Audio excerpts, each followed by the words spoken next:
歡迎收聽 He Observe True 頻道，我哋為你帶嚟最新、最真嘅新聞及時事分析，深入全探討。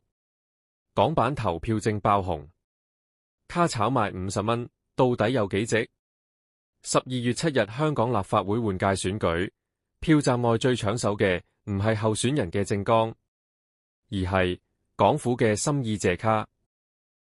係啦，就係嗰張有隻票箱寶寶嘅卡。網民形容打卡神器，有求即護身符，仲係半價戲飛通行證。結果係點？港府派一張，Carousell賣5張價錢，心意卡變炒卡。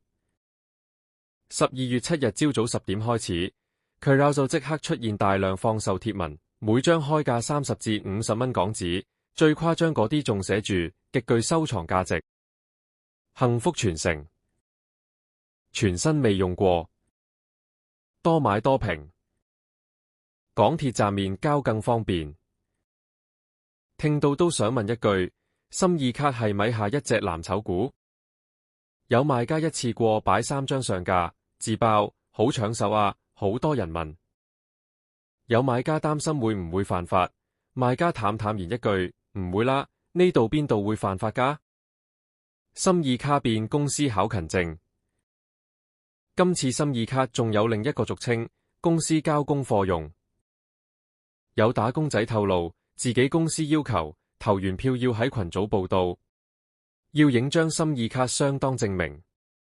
有啲同事要 OT 等同事影完相先放工。有啲人仲自拍3次，因為公司有要求。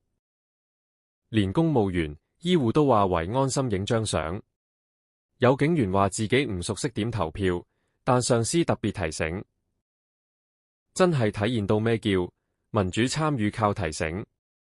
心意卡先係硬正功，心意卡變優惠券。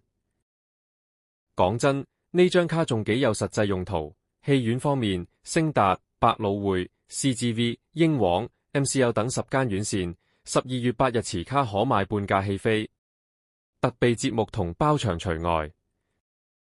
商場方面，K11 Music 同 ATMO 仲有50蚊消費券，不過要下載App、登記會員、填電話加生日，消費100元再扣50元。市民心聲，原來領50蚊要付出咁多資料嘅心意。各大企業心意大放送，仲有好多公司更貼地。4大商會：新地、恒基、信和、新世界，甚至醫管局主席范鴻齡提供嘅包括半日假、禮券、100元禮品券抽獎。玩法簡單，你有心意卡，我有心意架。投票率，大家最關心嘅數字。按官方公佈，12月7日整體投票率31.9%，係回歸以嚟第2低。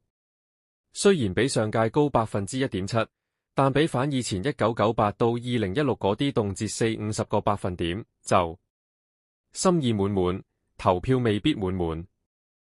票站少觀察，多攞幾張得唔得？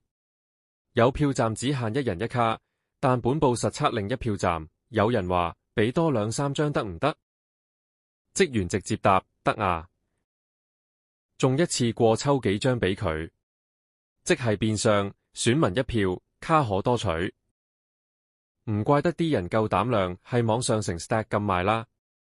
心意卡嘅真正用途包括打卡、交功課、做人證、搵折扣、上 Carousell 賺奶粉錢，記錄你有心意。唯一唔肯定嘅係佢值唔值50蚊，但可以肯定嘅係喺12月7日呢張卡嘅討論度超越選舉本身。如果你唔想錯過最新最真新聞及時事分析，記得點讚、訂閱 He Observe True 頻道，撳埋鐘仔，第一時間掌握全球政情動態。多謝收聽。